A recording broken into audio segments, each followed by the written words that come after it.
আমার নবী ডাক দিয়া কয় জিবরাইল, ও জিবরাইল রে, আমার আল্লাহ তাআলা আমার নাতিদেরকে কেমন কইরা নিয়ে যাবে? হযরত জিবরাইল কয় ইয়া রাসূলুল্লাহ, আপনার নাতি বড় নাতি হযরত ইমাম হাসান রাদিয়াল্লাহু তাআলা আনহু, হযরত হাসান রাদিয়াল্লাহু তাআলা আনহু রে কারবালার ময়দানের মধ্যে যাওয়ার আগে ওই কুফা নগরীতে এমন কিছু দাড়িওয়ালা, টুপিওয়ালা, পাগড়িওয়ালা, পাঞ্জাবিওয়ালা তারারে বিষপান করাইবো। আল্লাহর কসম ওই বিষক্রিয়ায় হাসান রাদিয়াল্লাহু তাআলা আনহু মারা যাইবো। আমার নবী ডাক দিয়া কয় কিরে জিবরাইল, আমার আল্লাহ কি আমি নবীরে এই কষ্টগুলা দিবে? জিবরাইল কয় ইয়া রাসূলুল্লাহ, এটা কোনো কষ্ট না গো নবীজি, এটা আপনার গুনাহগার উম্মতরে জান্নাত দেওয়ার একটা মাধ্যম। জোরে কোন সুবহানাল্লাহ। আমার নবী কয় জিবরাইল রে, ও জিবরাইল, আমার আল্লাহ আমার হুসাইন রে কেমনে শাহাদাত করব? আমার দয়াল নবীরে জিবরাইল ডাক দিয়া কয় ইয়া রাসূলুল্লাহ, আপনার হুসাইন রে ওই কারবালার ময়দানের মধ্যে কিছু দুষ্ট ইয়াজিদ বাহিনী তার গলা মুবারকের মধ্যে ছুরি চালাইয়া দিব। নবী গো, আপনি দয়াল নবী তখন দুনিয়াতে থাকবেন না, আপনি নবী রওজায়ে মদিনার মধ্যে শুয়া থাকবেন। আমার দয়াল নবী টপ টপ করে চোখের পানি ছেড়ে দিছে। আমার নবী এই কবরটা শুই না, আমার নবীজি হযরত ইমাম হাসানের ঠোঁট মুবারকের মধ্যে সুমা দিতাছে, আর হযরত ইমাম হুসাইনের গলা মুবারকের মধ্যে সুমা দিতাছে। আমার নবী ওই সময় মসজিদে নববীর বারান্দার মধ্যে ছিল রে। এমন টাইমে মা ফাতেমা মসজিদে নববীর বারান্দার সামনে দিয়া যায়। মা ফাতেমা দূর থেকে তাকায় দেখে নানা নাতির মোহাব্বত। আমার নবীজি ওনার নাতি দুইজন রে কেমন জানি গলার মধ্যে আর ঠোঁটের মধ্যে চুম্বন করে। মা ফাতেমা ডাক দিয়া কয় জগৎবাসী, আমার নবীজি আমার আব্বাজান কোন কাজ করলে কাজটা আল্লাহর আদেশ ছাড়া করে না। এই কারবালার বয়ানের ব্যাপারে আমার নবীর মাধ্যমে জানিয়ে দিয়েছেন, বিষয়টা ক্লিয়ার করে ফেলেছেন। হুজুর কিভাবে ক্লিয়ার করলেন মনোযোগ দিয়ে শুনেন। আল্লাহর নবী রাহমাতুল লিল আলামিন নবীজি মসজিদে নববীর মিম্বরের মধ্যে বৈশা বৈশা আল্লাহর হাবিব সাল্লাল্লাহু আলাইহি সাল্লাম সাহাবায়ে কেরামদেরকে বোঝাইতেন। আর আমার আল্লাহর হাবিবের কাছে বিভিন্ন রকম ওহী নিয়ে জিবরাইল আলাইহিস সালাতু ওয়াস সালাম আগমন করতেন। হযরতে জিবরাইল আলাইহিস সালাতু ওয়াস সালাম একবার আমার নবীর দরবারে যখন আগমন করলেন, জিবরাইল ইশারার মাধ্যমে বললেন ইয়া রাসূলুল্লাহ, ইয়া হাবিবাল্লাহ, নবী গো, আপনার দরবারে যত সাহাবায়ে কেরাম আছে সকল সাহাবায়ে কেরামকে আপনার দরবার থেকে ছুটি দিয়ে দেন। আমার নবী রাহমাতুল লিল আলামিন নবীজি নবীর যত সাহাবায়ে কেরাম মসজিদে নববীর মধ্যে বসা ছিল, আমার নবীজি সকল সাহাবায়ে কেরামদেরকে নবীজির দরবার থেকে তাড়াইয়া দিলেন। সকল সাহাবায়ে কেরামদেরকে নবীজির দরবার থেকে বাড়ির মধ্যে যাওয়ার জন্য অনুমতি প্রদান করলেন। এমন টাইমে হযরতে জিবরাইল আলাইহিস সালাতু ওয়াস সালাম আমার নবীর কাছে বলতে লাগলেন ইয়া রাসূলুল্লাহ, ইয়া হাবিবাল্লাহ, নবী গো, আমার আল্লাহ তাআলা আপনি নবীকে দুইজন সন্তান দান করেছেন। একজন সন্তানের নাম হলো তৈয়ব, আরেকজন সন্তানের নাম হলো তাহের। ইয়া রাসূলুল্লাহ, ও গো মায়ের নবী রাহমাতুল লিল আলামিন নবীজি, আমার আল্লাহ তাআলা আপনি নবীর কাছে এই দুইজন সন্তানকে চায় না। আমার আল্লাহ বলেছে আপনার কলিজার টুকরা দুইটা নাতি প্রদান করেছে। একজনের নাম হযরতে ইমাম হাসান রাদিয়াল্লাহু তাআলা আনহু, একজনের নাম হযরতে ইমাম হুসাইন রাদিয়াল্লাহু তাআলা আনহু। আমার আল্লাহ খবর পাঠাইছে নবী গো, আপনি নবীজির কলিজার টুকরা দুইজন নাতিকে আমার আল্লাহ তাআলা নাকি আল্লাহর রাস্তার মধ্যে শাহাদাত করাইতে চান। আমার নবী ডাক দিয়া কয় জিবরাইল, আমার আল্লাহর কাছে খবর দিয়া দাও, আমি দয়াল নবীজির এই দুইটা নাতিকে বড় ভালোবাসে, দুইটা নাতিকে বড় মোহাব্বত করে। আমার আল্লাহ যেন আমার দুইটা নাতির বিনিময় আমার দুইটা সন্তানকে আল্লাহর রাস্তার মধ্যে নিয়ে যায়। আমার আল্লাহ তাআলা নবীজির এই কথা অনুমোদন করলেন। আমার আল্লাহ তাআলা আমার নবীর দুইটা কলিজার টুকরা সন্তান হযরতে তৈয়ব এবং তাহেরকে আমার আল্লাহর রাস্তায় নিয়ে গেলেন। কিন্তু অল্প কিছুদিন পরে আমার আল্লাহ তাআলার পক্ষ থেকে জিবরাইল আবার আগমন করলেন। ইয়া রাসূলুল্লাহ, ইয়া হাবিবাল্লাহ, আপনার দুইটা সন্তানকে তো আপনি আল্লাহর রাস্তায় দান করে দিয়েছেন। নবী গো, আমার আল্লাহ তাআলা বলেছেন আপনার এই দুইটা সন্তানকে আমার আল্লাহ কবুল করে নিয়েছেন। বলেন সুবহানাল্লাহ। আমি মাহফিলের স্টেজে আসার আগে আমার ভাইজান বলেছেন হুজুর আমার একটা সন্তান গত বছরে মাহফিলের মধ্যে কোরআন তেলাওয়াত করেছে, একবার কোরআনে হাফেজ ছিল। হুজুর আমার সন্তান দুনিয়া থেকে ইন্তেকাল করে বিদায় হয়ে গেছে। আমি মনে মনে চিন্তা করলাম কেমন চাপা কষ্ট বুকের মধ্যে নিয়ে আমার ভাই জানো না সন্তানের কথা বললেন। আল্লাহর কসম তাকে দেখলাম এই মাদ্রাসার ছাত্রগুলো এখানে সামনে বসে আছে। আজকে যদি ওনার সন্তান থাকতো, ওনার সামনে ওনার সন্তানটাও বসে থাকতো, আরে এই তালেবুল ইলম ইলম শিক্ষা গ্রহণ করতে করতে মারা গেল। আল্লাহর নবীর হাদিস শরীফ প্রমাণ করতেছে সে মারা যায় নাই, সে শহীদের দরজা লাভ করেছে। আর আমার নবী কয় তারা শহীদের দরজা লাভ করেছে, তারা জান্নাতি জান্নাতি জান্নাতি। আপনারা কেমন জানি কিপটামি করে সুবহানাল্লাহ।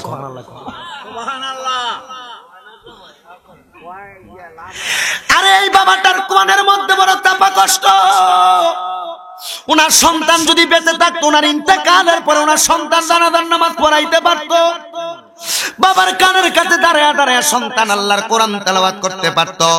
আল্লাহর নবী রাহমাতুল লিল আলামিন নবী আমার বলে উম্মতেরা, দুনিয়ার জমিনের মধ্যে কোন সন্তান যদি তার মা বাবার জানাজার নামাজ পড়ায়, নামাজের সালাম ফিরানোর আগে আমার আল্লাহ তার মা বাবার জীবনের গুনাহ মাফ করে দেয়।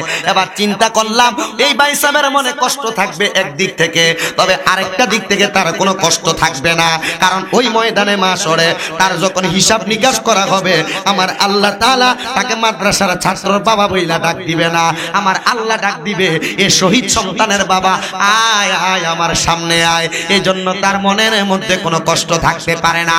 আমার নবী ডাক দিয়ে কয় রে জিবরাইল, সুখবর প্রদান করলা, আমার দুইটা সন্তানকে আমার আল্লাহ কবুল করেছে, কিন্তু এখন আবার কেন তুমি আমার দরবারে দাঁড়িয়ে আছো?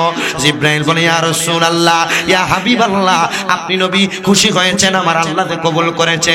আমার নবী কয় অবশ্যই খুশি হয়েছে ইয়া রাসূলুল্লাহ, কিন্তু আমার আল্লাহ তাআলা আরেকটা খবর দিয়েছে। আমার আল্লাহ দুইটা সন্তান নেওয়ার পরে খবর জানাইলেন আপনার এই দুইটা নাতি হযরত ইমাম হাসান, হযরত ইমাম হুসাইন রাদিয়াল্লাহু তাআলা আনহুকে আমার আল্লাহর রাস্তার মধ্যে আপনি দিতে হবে। আমার নবী ডাক দিয়া কয় জিবরাইল, আমার দুইটা সন্তানকে আমি আমার আল্লাহর কাছে দিয়ে দিয়েছি, কিন্তু আমি কোনো বিনিময় চাই নাই, বিনিময় চাই নাই। এ জিবরাইল, কিন্তু আমার দুইটা নাতিকে যে আমার আল্লাহ নিয়ে যাবে, আমি আমার বন্ধু আমার আল্লাহ পাকের কাছে একটা বিনিময় চাই। বলে কি বিনিময় চান, কি বিনিময় চান? আবার আমার দয়াল নবী রাহমাতুল লিল আলামিন নবী কয় আমার দুইটা নাতিকে যে আল্লাহ নিবে, আমার দুইটা নাতিকে নেওয়ার বিনিময় আমার আল্লাহ তাআলা আমাকে কি প্রদান করবে? আমার আল্লাহ ঘোষণা করে দেয়, ও বন্ধু আমার হাবিব আমার, আমি আপনার কাছে ঘোষণা করে দিলাম আপনার এই দুইজন নাতিকে আমি আল্লাহর রাস্তার মধ্যে নেওয়ার কারণে আপনার কোটি কোটি গুনাহগার উম্মতকে নাজাত দেওয়া হবে। বলেন সুবহানাল্লাহ। তাকবীর, নারে ইসলাম, নারে গাউসিয়া, আহলে সুন্নাত ওয়াল জামাত। আমার বাবাজিরা বন্ধুরা, আমার নবী রাহমাতুল লিল আলামিন নবীজি, মদিনার কামলিওয়ালা দয়াল নবী রাহমাতুল লিল আলামিন নবী ডাক দিয়া কয় আল্লাহ, আমি নবী তো আমার উম্মতকে চাই। হযরতে জিবরাইল আমার নবীকে খবর দেয় ইয়া রাসূলুল্লাহ, আপনার দুইজন নাতিকে নিয়ে যাওয়া হবে। আমার আল্লাহ তাআলা বলেছেন এই দুইজন নাতির শাহাদাতের বিনিময় আমার আল্লাহ তাআলা নবীর গুনাহগার উম্মতদেরকে নাজাত দিবে। হে মদিনার বাসীরা, হে আমার নবীর উম্মতের দলেরা, হে আশিক রাসূল ভাই বাবারা বন্ধুরা, মদিনার নবীর প্রেমিকের দলেরা, আমরা কেন কারবালার মাস আসলে ইমাম হুসাইনকে স্মরণ করে, আমরা কেন কারবালার বয়ানের মাধ্যমে মনে শান্তি পাই? মাহফিল কমিটি কেন আমার কারবালার বয়ানের কথা বললে? কারণ তাদের অন্তরের মধ্যে ইমাম হাসান হুসাইনের মুহাব্বত আছে। বলে মুহাব্বত কেন করো? আল্লাহর হাবিব সাল্লাল্লাহু আলাইহি সাল্লাম বলে আল হাসানু ওয়াল হুসাইনু সাইয়্যিদা শাবাবি আহলিল জান্নাহ। হযরত ইমাম হাসান হুসাইন হইল জান্নাতের যুবকের সরদার। এই হাসান হুসাইন নবীজির গুনাহগার উম্মত ছাড়া জান্নাতে প্রবেশ করবে না। এজন্য আমরা হযরতে ইমাম হুসাইনকে ভালোবাসি। কথা বলেন ঠিক না বেঠিক?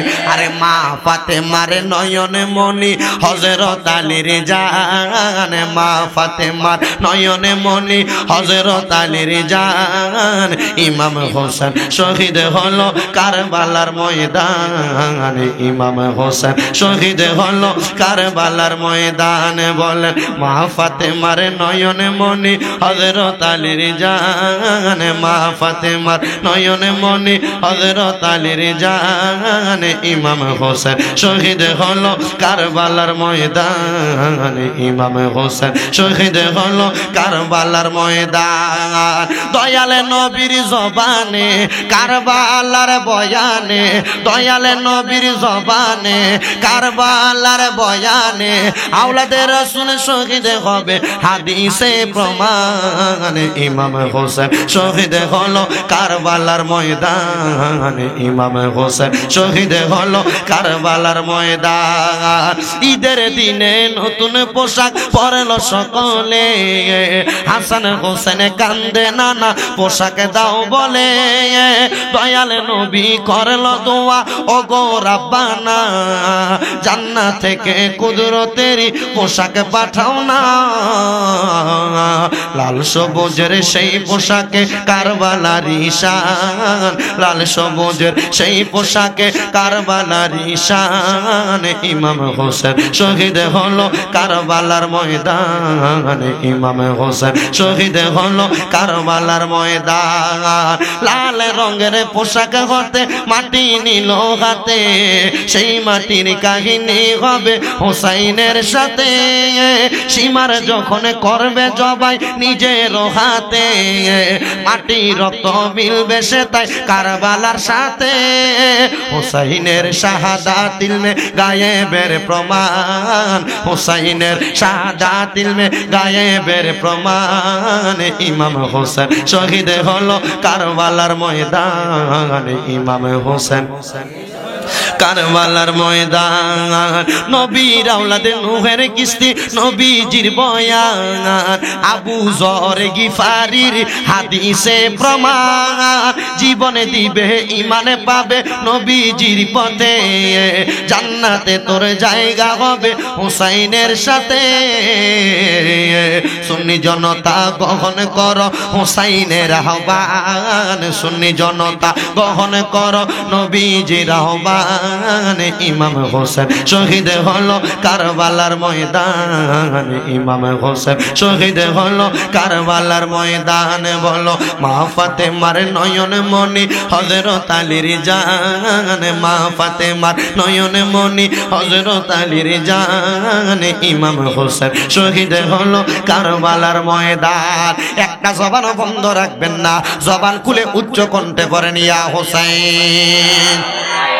জিব্রাইল শুধু আমার নবীকে এই খবর দেয় না রে, জিব্রাইল ডাক দিয়া কয় ইয়া রাসূলুল্লাহ, ইয়া হাবিবাল্লাহ, নবী গো, ও মায়ার নবীজি, আমার আল্লাহ তাআলা খবর দিছে আপনার এই দুইটা নাতিরে এমনে এমনে নিয়া যাবে না। মানুষ তো ঘুমের মধ্যে মারা যায়, মানুষকে তো আমার আল্লাহ অ্যাক্সিডেন্ট কইরা নিয়া যায়। আপনার দুইটা নাতিরে এমন ভাবে আমার আল্লাহ নিবে গো, যেই নেওয়ার কারণে আপনার গুনাহগার উম্মতকে মাফ দেওয়া হবে।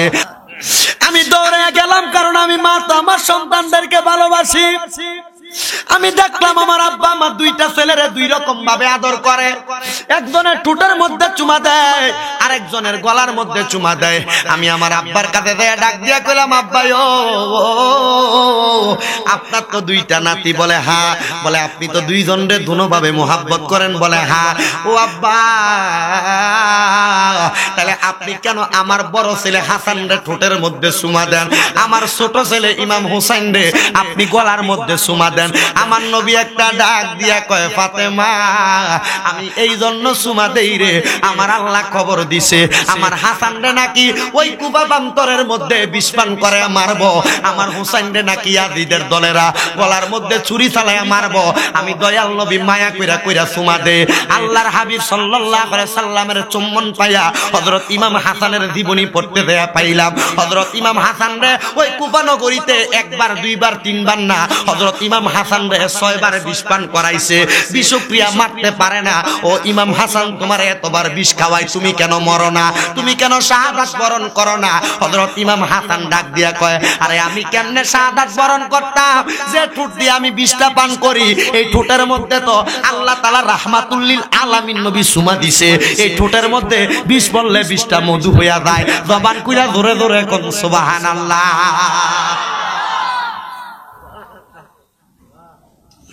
হযরত ইমাম হাসান রে সপ্তমবার যখন বিষ খাওয়ায়, উনার বিষের সাথে সাদা নুরি পাথরকে গুঁড়া কইরা বাইডা দিয়া দিছে।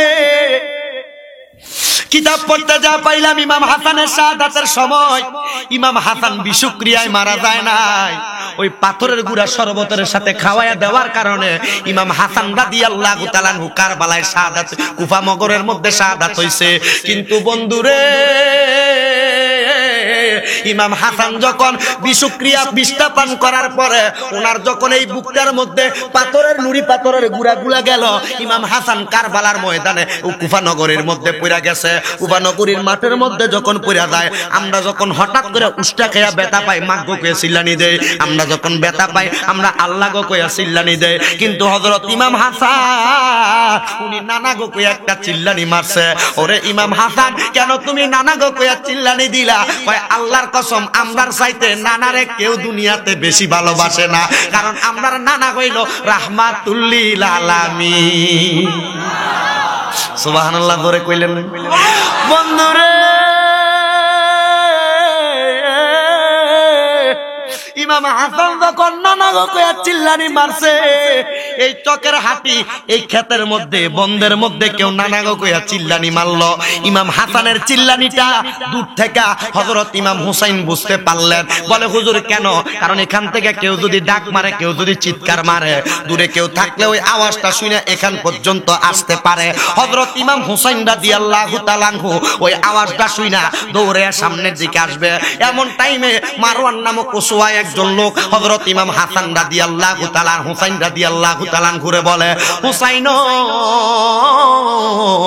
কোথায় চইলা যাও? হযরত ইমাম হুসাইন ডাক দিয়া কয়, আমার ভাই নানা গো কইয়া চিল্লানি মারছে রে, আমার বাইরে আমি দেখার জন্য চলে যাই। হযরত ইমাম হুসাইন রাদিয়াল্লাহু তাআলা ইমাম হাসানের সামনে যখন আসছে, আয়েশা জিজ্ঞাসা করে, ভাইজান আপনার তার আগে আরো 6 বার বিষ পান করানো হয়েছে, এখনো কি আপনাকে বিষ পান করানো হয়েছে? হযরত ইমাম হাসান ডাক দিয়া কয়, ভাই হ্যাঁ সত্য কথা, আমার বিষ পান করানো হয়েছে। ইমাম হুসাইন একটা লাফ দিয়া উঠা ওনার এই বর্মদাগা মাথার মধ্য থেকে তরবারিটা টান দিয়া ডাক দিয়া কয়, ভাই একবার বলেন কে বিষ পান করাইছে, আমি এই মুহূর্তে তার গর্দান আলাদা করে দিব। ইমাম হাসান কয়, আল্লাহর কসম যদি আমি তাদের পরিচয় এখন দিয়া দেই, আমার নানার লক্ষ লক্ষ কোটি কোটি গুনাহগার উম্মত থাকবে, এরা যদি এখন মইরা যায়, আমার নানার উম্মতেরা ইমানের পরীক্ষা দিতে পারবে না। এরা দুনিয়াতে থাকলে আমার নানার উম্মতেরা ইমানের পরীক্ষা দিব। ভাইজান মাইরেন না, এদেরকে আঘাত করেন না, কারণ আল্লাহ তাআলার ঘোষণা, ইন্নাল্লাহা মা'আস সাবিরিন, নিশ্চয়ই আল্লাহ তাআলা ধৈর্য ধারণকারীর সাথে আছেন। আমি ধৈর্য ধারণ করলাম। আমার নানারা বলছে, আমরা ধৈর্য ধারণ করে শাহাদাতটা মাইনা নিতে পারলে আমার নানার গুনাহগার উম্মতেরা জান্নাত পাইব, নাজাত পাইব। কিরে ভাই, তুমি তোমার চিন্তা করো না, তুমি কি নানার উম্মতের চিন্তা করো? বলে হ্যাঁ, যেই নানা সারা জীবন নিজের চিন্তা করে নাই, নিজের উম্মতের চিন্তা করছে, আমরা ওই নানার নাতি, আমরা ওই নানার উম্মতের চিন্তা করি। বারবার ইমাম হুসাইন রাদিয়াল্লাহু তাআলা আনহু জিজ্ঞাসা করে, কে আপনারে মারলো, কে বিষ পান করাইলো, একবার বলেন না। এবার একজন শায়ের এটারে গজলের ভাষায় সুরে সুরে লেখে, আরে ও ভাই কহে একেবার শুনি, আরে কে তোমারে খাওয়াইলো জহর, নবীজির পরানি রে, বাইরে আমার সোনার চন্দ্রমণি, আকাশ কান্দে বাতাসে কান্দে, কান্দে দরিয়ার পানি, আরে দুই পুত্র হারাইয়া গো কান্দে, জান্নাতে ফাতেমা জননী রে, বাইরে আমার সোনার চন্দ্রমণি, ছোট ভাই কয় বড় বাহিরে, ও ভাই কেমনে যাও চলিয়া, আরে আজকে থেকে গেলাম গো আমি বাইহারা হইয়া রে, বাইরে আমার সোনার চন্দ্রমণি, ও ভাই কহে একবার শুনি, আর কে তোমারে খাওয়াইলো জহর নবীজির পরানি রে বাইরে আমার সোনার চন্দ্রমণি আল্লাহ বলে ও জিবরাইল জিবরাইল যাও না রে চলিয়া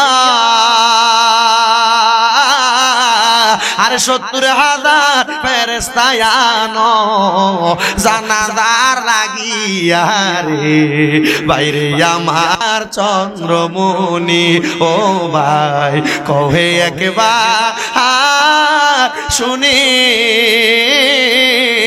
আর কে তোমারে খাওয়াইলো জহর নবীজির পরানি রে বাইরে আমার সোনার চন্দ্রমণি জবানটা খুইলা বলবেন না আল্লাহু আকবার বন্ধুরে হযরত ইমাম হাসান রাদিয়াল্লাহু তাআলা আনহু ওনার পরিচয়টা দিতেন এবং উনি ওনার পরিচয়টা দেওয়ার পরে গোপন রাইখা হযরত ইমাম হাসান যখন দুনিয়া থেকে ইন্তেকাল করে শাহাদাতের পেয়ালা পান করলো ইমাম হাসান রাদিয়াল্লাহু তাআলা আনহু শাহাদাত বরণ করার পরে হযরত ইমাম হাসান রাদিয়াল্লাহু তাআলা আনহু দুনিয়া থেকে যাওয়ার পরে মক্কা নগরীর মধ্যে হযরত ইমাম হুসাইন রাদিয়াল্লাহু তাআলা আনহু বসবাস করে কুফা নগরীর মধ্য থেকে হযরত ইমাম হুসাইন রাদিয়াল্লাহু তাআলা আনহু রে কারবালার প্রান্তরে যাওয়ার জন্য একটা না দুইটা না তিনটা না 1200 মতান্তরে 1250 চিঠি প্রদান করছে হে নবীর নাতি ইমাম হুসাইন আপনি তাড়াতাড়ি কুফার ময়দানে চলে আসেন আপনি যদি কুফার ময়দানে আসেন আপনারে আমরা এই জায়গার মধ্যে থাকব তাই আপনার কাছে আমরা বায়াতে রাসূল গ্রহণ করব ইমাম হুসাইন এবার এলাকাবাসীরে ডাক দিয়া মক্কা নগরীর মানুষে ডাক দিয়া কয় আমারে তারা বলছে আমার নানার কাছে তারা বায়াত নিতে পারে নাই তারা নাকি আমার কাছে বায়াত নিবে আমি যাইতে চাই চাই এবার তারার কাছে একবার সমাজের মধ্যে যখন সিদ্ধান্ত নেওয়ার জন্য বসে দেখবেন মুরব্বীরা সিদ্ধান্ত দেয় তারা লোকে তুমি এই কামটা করবা তারা তো এরা কেমন বেজাল করছে কেমন বলে না হযরত ইমাম হুসাইন রাদিয়াল্লাহু তাআলা যখন একটা মিটিং বসাইলেন যে তারা তো আমার একটা না দুইটা না 1250 চিঠি দিছে আমরা তাদের কাছে যাইতে চাই তারা সর্বশেষ যে চিঠিটা দিছে ওই চিঠির মধ্যে লেখছে হোসেন তুমি যদি কারবালার ময়দানে কুফার ময়দানে না আসো আল্লাহর কসম আমরা তখন তোমারে আমার নবীর দরবারে দায়ের করে বলবো ইয়া রাসূলুল্লাহ আপনার নাতি আমরারে বায়াত করাইবার লাগি আইছে না এখন এটার জন্য আপনার নাতি দায়ী হযরত ইমাম হোসেন এমন কঠিন প্রশ্ন পায়া এবার এলাকার মানুষে ডাক দিয়া কয় তোমরা কি বলো আমি কি যাইতে পারিনি এলাকার মানুষ কয় হোসেন তোমার আব্বারে ওই কুফা নগরীতে নামাজরত অবস্থায় পায়ের মধ্যে তীর মেরে দিছে বেয়াদবেরা তোমার ভাই ইমাম হাসান রে তারা বিস্ফান করাইছে যাইও না হযরত ইমাম হুসাইন কয় তারা দুনিয়ার মানুষ দেখছে বিষ পান করাইছে মারছে আর আমি দেখছি তারা জান্নাতের সুধা পান করছে আমিও যাইতে চাই কারণ আমার নানা কইছে কারবালার ময়দানে আমি হুসাইন যখন শাহাদাত বরণ করব আমার প্রত্যেকটা ফোঁটা রক্ত মুবারকের বিনিময়ে আমার আল্লাহ নাকি আমার নানার গুনাহগার উম্মতকে জান্নাত প্রদান করব বাজানো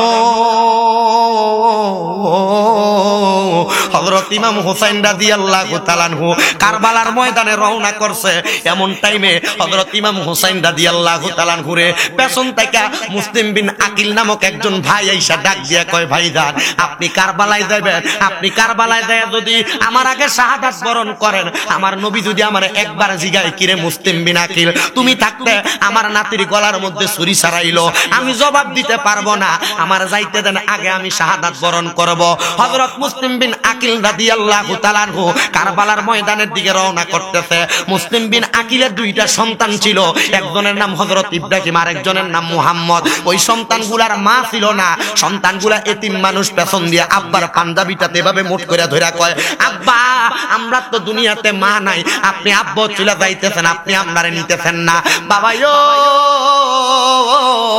আপনি যাওয়ার আগে আমাদেরকে আপনার সঙ্গী বানায় নিয়ে যান হযরতে মুসলিম বিন আকিল দুইটা সন্তান নিয়ে কারবালার ময়দানের পর্যন্ত যখন রওনা রওনা করে। যাইতে যাইতে যাইতে যাইতে ইবনে জিয়াদের এরিয়ার মধ্যে চলে গেছে মুসলিম বিন আকিলের কাছে। তারা সবাই বায়াত নিতেছে, একসাথে 30,000 মানুষ বায়াত গ্রহণ করছে। করে বলতেছে আপনি ইমাম হুসাইনের চিঠি লেখেন, এ জায়গার অবস্থা বড় ভালো, তিনি যেন চলে আসে। চিঠিটা লেখার পরে তারা মুসলিম বিন আকিলরে ডাক দিয়া কয়, তুমি এই এলাকার গভর্নর হইতে পারবা না, আমাদের কাছে তুমি বায়াত গ্রহণ করা লাগবে। মুসলিম বিন আকিল কয়, জীবন যাবে রে, আল্লাহর কসম নবীর বায়াত ছাড়া কারোর কাছে বায়াত নিতাম না। ডাক দিয়া কয়, জগৎবাসী, তারা আমারে বড় অত্যাচার করছে, তারা আমারে মারার জন্য বড় চেষ্টা করছে। আমি গোপনে গোপনে ওই কুফা নগরীর মধ্যে দাওয়াত দেওয়া শুরু করলাম। মানুষ আমার কাছে বায়াত নেয়, তারা আমার কাছে যাইয়া বায়াতের নাম দিয়া কত রকমের ধোঁকাবাজি করছে। আমি মুসলিম বিন আকিল রে তারা গোড়ার মধ্যে উঠাইয়া আমি মুসলিম বিন আকিলের হাত থেকে তারা তরবারিটা নিয়ে গেছে। তরবারিটা নেওয়ার পরে আমি মুসলিম বিন আকিল রে তারা নিতে নিতে নিতে নিতে ওই কুফা নগরীর মধ্যে নিয়া বড় রাজপ্রাসাদের উপরে তুইলা আমার কল্লা আলাদা করছে। আমার 2টা সন্তান রে তারা তাদের আলাদা জেলখানার মধ্যে আটকায় রাখছে। কিন্তু জেলখানার মধ্যে যে প্রহরীটা ছিল রে, ওই প্রহরীটা ছিল হযরত ইমাম হুসাইনের বড় পাগল। সুবহানাল্লাহ। ওই প্রহরী ওই 2টা ছোট্ট ছেলে মোহাম্মদ আর ইব্রাহিম রে ডাক দিয়া কয়, বাবা ও আপনারা 2 জন মানুষ এখান থেকে যাই চইলা যান, নচেত তারা কিছুদিন পরে আপনাদেরকে আঘাত করবে। ওনাদের হাতের মধ্যে একটা আংটি দিয়া বলছে, এই আংটিটার পরিচয় আপনি এখানে পাবেন না। এখান থেকে অনেক দূর যাওয়ার পরে আজকে সন্ধ্যা রাতের পরে ফজরের নামাজের আগ পর্যন্ত একটা সময় একটা কাফেলা এখান থেকে মদিনার উদ্দেশ্যে রওনা করবে।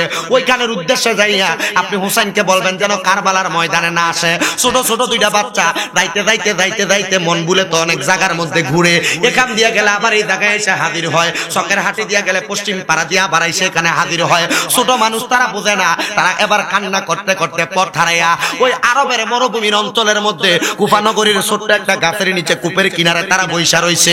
এমন টাইমে ওই জায়গার মধ্যে একজন কাজের মহিলা আইসা পানি তোলার জন্য যখন দেখলেন ফুটফুটে সুন্দর 2টা বাচ্চা কেমন জানি দেখা যাচ্ছে, ওনাদেরকে নিয়ে আহলে বায়াতের প্রেমিক একজন মহিলা, যে মহিলার কাজের লোক, ওই মহিলা ওনার কাছে নিয়ে কয়, ও মা, আমি তো আপনার কর্ম করি, আপনি তো আহলে বায়াতের বড় পাগল। আমার মা বোনেরা, তোমরা আহলে বায়াতরে ভালোবাসবা, নবীর বংশরে ভালোবাসবা, এরারে ভালোবাসা নামাজ পড়লে দোয়া তাড়াতাড়ি কবুল হইব।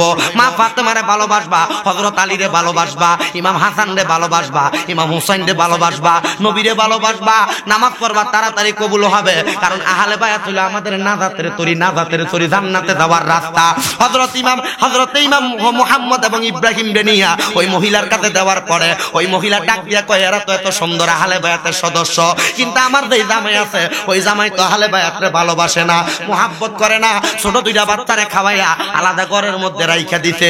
ওই মহিলার স্বামী যখন বাড়িতে আসলে এমন দিক দিয়া ইবনে জিয়াদের লোকেরা খবর দিয়া দিছে, ওই ইবনে জিয়াদের লোকেরা খবর দিয়া দিছে মুসলিম বিন আকিলের 2টা সন্তান লেদে আমার কাছে আইনা দিতে পারবে, এই ব্যক্তির 100টা উট উপহার দেওয়া হবে। ওই মহিলার স্বামীটা লুবি হওয়ার কারণে মুসলিম বিন আকিলের 2টা সন্তানরে খুঁজতেছে। উনি বাড়িতে আসার পরে ঘরের মধ্যে খাবার খাইতে বইসা লক্ষ্য কইরা শুনতেছেন একটা আওয়াজ আসতেছে, গুনগুন গুনগুন কইরা। লক্ষ্য কইরা দেখতেছে ওনার ঘরের পাশে ছোট 2টা বাচ্চা কান্না করে, বলে এই 2টারে তো আমি খুঁজতেছি, এই 2টাই তো আমার ঘরের মধ্যে আছে। বন্ধুরে, ও নবীর উম্মতের দলেরা, এবার ছোট 2টা বাচ্চা আহলে বায়াতের সদস্যদেরকে লইয়া যাইতেছে। যাওয়ার টাইমে মহিলাটা ওই ব্যক্তিটার পায়ের মধ্যে ধরে কয়, স্বামী গো, বিবাহ হওয়ার পরে আপনার কাছে কিছু চাইছি না, এই 2টা বাচ্চারা আপনি নিয়েন না। 100টা উটের লোভে পড়ে আপনি নিতেছেন, আল্লাহর কাছে জবাব দিতে পারবেন না। ওই মহিলার গলার মধ্যে তরবারি চালিয়ে শাহাদাত করে দিছে। ওই মহিলার বড় সন্তান যে বাপের পায়ের মধ্যে ধরে কয়, আব্বা, এই 2 জনরে ভালোবাসার মুহাব্বত করে, এই 2 জনরে ভালোবাসলে মুহাব্বত করলে আমার আল্লাহ আপনার উত্তম জাযা প্রদান করবে। আব্বা ও নিয়েন না, নিয়েন না। বড় ফুতের গদ্দানটা আলাদা করে দিছে। ওই ব্যক্তি চিন্তা করলো জাহেল মানুষ, কাযযাব মানুষ, ওই ব্যক্তি চিন্তা করলো জীবিত যদি নিয়ে যাওয়া হয় ইবনে জিয়াদের কাছে, ইবনে জিয়াদ আমার এই লোকগুলারে, এই 2টা বাচ্চারে এলাকার ডাকাতের দলেরা আমার কাছ থেকে চিনে নিয়ে পুরস্কার নিয়ে নিবে। 2টা বাচ্চার গদ্দান আলাদা করে দিছে। ইবনে জিয়াদের কাছে যখন গর্দানগুলা নিয়ে গেছে, ইবনে জিয়াদ ডাক দিয়া কয় কেমন বেঈমানি করেন দেখেন। বলে তুমি তো আমার কাছে কল্যাণ তো জীবিত আনো নাই, তাহলে তোমারে পুরস্কারও দেওয়া হবে না। আর ইয়াজিদ তো এজিদের কাম হলো মিথ্যা কথা বলা, এজিদের কাম হলো মানুষের সঙ্গে প্রতারণা করা, এজিদের কাম হলো মানুষের সাথে বাটপাড়ি করা। এই এজিদ যখন এই কথা বললো, এবার ওই পাগলাটা চিন্তা করে হাইরে কি করলাম, আমার বউয়ের কথা যদি শুনতাম আল্লাহর কাছে জবাব দিতে পারতাম, কিন্তু এখন আমি আমার বউরে মারছি, সন্তানরে মারছি। এই চিন্তা করার পরে কোনো খবর যখন পায় না, হযরত ইমাম হুসাইন রাদিয়াল্লাহু তাআলা আনহু কারবালার উদ্দেশ্যে রওনা করছে, কারবালায় আসবে। এমন টাইমে ইমাম হাসান রাদিয়াল্লাহু তাআলা আনহুর একজন সন্তান ছিল, যার নাম হলো হযরত ইমাম কাসেম রাদিয়াল্লাহু তাআলা আনহু। ইমাম কাসেম ডাক দিয়া কয়, ও আমার চাচা, আপনি যদি কারবালায় দেয়া শাহাদাত বরণ করেন, আমার নবী যদি আমারে প্রশ্ন করে আমি থাকতে আপনি কেন শাহাদাত বরণ করলেন, আমি জবাব দিতে পারবো না। কাকাইও অনুমতি দেন, আমি কারবালায় যাব। এবার হযরত ইমাম হুসাইন ডাক দিয়া কয়, তুমি যে কারবালায় যাইবা, তোমার আব্বাজান তো আমার একটা ওসিয়ত করে দিয়া গেছে, তোমার গলার মধ্যে একটা মাদুলির মতো আছে, তোমার আব্বাজান বলছে কারবালায় তুমি যাওয়ার আগে আমি যেন এটা খুইলা দেখি এটার মধ্যে যে ওসিয়ত লেখা আছে ওসিয়তটা পূরণ করি। হযরত ইমাম হুসাইন রাদিয়াল্লাহু তাআলা আনহু ইমাম কাসেমের ওই ওসিয়তটা খুইলা দেখতেছে। ইমাম হাসান কইছে, বড় ভাইও ছোট ভাইও, ও আমার ভাই, আমার একজন সন্তান আছে যার নাম হলো হযরত ইমাম কাসেম। উনি যখন কারবালায় যাবে, যাওয়ার আগে গো আমার একটা এই ছেলেটার সাথে আপনার মাইয়া হযরতে সকিনার বিবাহটা দিয়া দিয়েন। কারবালার ময়দানে একটা বিয়ে হয়েছে বাবা, ওই বিয়াতে কোনো বাসর হয় নাই, ওই বিয়াতে কোনো খাওয়া দাওয়া হয় নাই। আহলে বায়াতরে ভালোবাসলে ইন্তেকালের পরে জান্নাতের মধ্যে সেই খাওয়া দাওয়া হবে।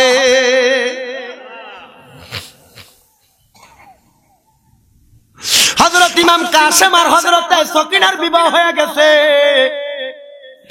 ইমাম কাসেম সকিনার কাছে ডাক দিয়া কয়, সকিনা বিদায় দাও, বিদায় দাও, আমি তোমার বিবাহ করার পরে স্বামী হিসেবে যতগুলা হক আদায় করা পারি নাই, তবে তুমি আমার প্রতি কোনো দাবি রাখবা না। সকিনা ডাক দিয়া কয়, স্বামী ইমাম কাসেম, কারবালার ময়দানের মধ্যে যাইয়া আপনি যদি শাহাদাত বরণ করেন গো, আমি স্ত্রী হিসেবে আপনি ওই হাসরের ময়দানে স্বীকার করবেন আমি একজন শহীদের স্ত্রী, শহীদের স্ত্রী। মহিলা মা বোনেরা, তোমার কদমে আমি হাত দিলাম, আমি তোমরা সন্তানের মতো। স্বামীর কাছে দামি কোনো জিনিস চাইও না, দামি কোনো চেন চাইও না, দামি কোনো গয়না চাইও না। স্বামীরে বলবা, হে আমার স্বামী, আপনার কাছে আমি টাকা পয়সা সম্পদ কিছু চাই না। স্বামী গো, আপনি 5 ওয়াক্ত নামাজ আদায় করেন, আপনি নামাজ পড়ার পরে নাজাত পাইলে আমি বউরে লই আপনি জান্নাতে যাইয়েন। বর্তমানের বউরা এগুলা জামাইরে কয় না। আল্লাহর কসম, বউরা যদি চাইতো জামাইরারে জান্নাতি বানাইতে পারতো, বউরা যদি চাইতো জামাইরারে নামাজি বানাইতে পারতো, বউরা যদি চাইতো জামাইরারে হালাল কাউন্না বানাইতে পারতো। হালাল কাউন্না বানাইবো দূরের কথা, জামাই কামাই করে আইনা দেয়, আর বউ এখন সুদে টাকা লাগায়। বউ জামাইরে নামাজি বানাইবো দূরের কথা, বউ নিজেও নামাজ পড়ে না, জামাইরে লইয়া ফজরে শুয়ে থাকে। আমি আমার মাদের কাছে বলবো, মা গো মা, যদি জান্নাতে যাইতে চাও নিজেও ভালো হও, স্বামীরও ভালো বানাও। কিন্তু বর্তমানের মহিলাদের কথা, 98% মহিলা স্বামীর কাছে এই নামাজ চায় না, 98% মহিলা স্বামীর কাছে হালাল চায় না। এ মহিলা, তোমার জামাইদের তোমার কামাই করে আইনা খাওয়ায়, কোনদিন জিজ্ঞাসা নি টাকাটা হালাল না হারাম?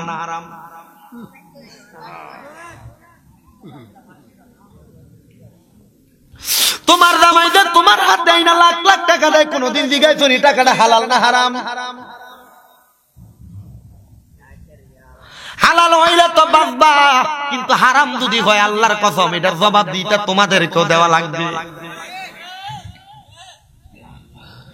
বাইরা রে, সুদে টাকা লাগাইয়া পরের হক মাইরা মানুষ ওজনে কম দিয়া গোশের টাকা খাইয়া, আল্লাহর কসম যদি আপনি এই টাকার হক আপনার সন্তান রে খাওয়ান, একদিন জিগাইয়ান সন্তান রে একটা আমল দিয়ে আমার উপকার করবানি, দেখবেন কইব না। যদিও স্বীকার করে, তবে হাসরের ময়দানে সন্তান বাপ মারে চিন্তা না সভাপতি সাহেব। একটা নেক আমলের দায়ভার নিবে না।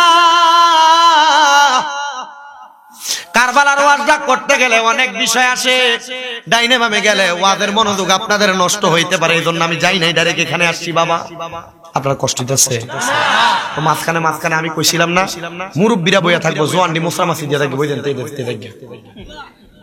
আরেকটা গেছি মুরব্বী আইয়া বইছে বলেন যদিও দেখে অন তাইতা না জিগে আরে মুরব্বী গেছে না ম্যাডাম বলাবেন সবাই এত আবার রেডি করেন মুনাজাত দিলাম বেটা যা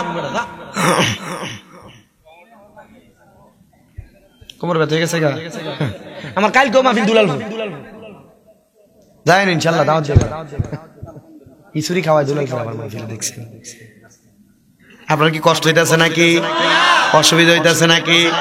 এজন্য মাদের কাছে বলবো আপনারা চাইলে জামাই নামাজি হবে। ওমা কথা কয় না কেন লাগা? আপনারা চাইলে আপনাদের জামাই ভালো হবে, ইমানদার হবে। কই জামাই দিয়ে একটা কাফন না কিনা দিলে খাটের উপরে মাথাটা অন্যদিকে ঘুরে রাখেন, আজকে থেকে কইবেন নামাজ না পড়লে মাথা অন্যদিকে ঘুরে রেখে কেমন দেখবেন কেমন নামাজ পড়ে না বেটা জিদ হয়ে দেবো তার মুরব্বী কথাটা বয়স অনুযায়ী বেশি করা যদি একটু মাইনা নিয়েন। মা বোনেরা মনোযোগ দিয়ে নেওয়ার জন্য এদিকে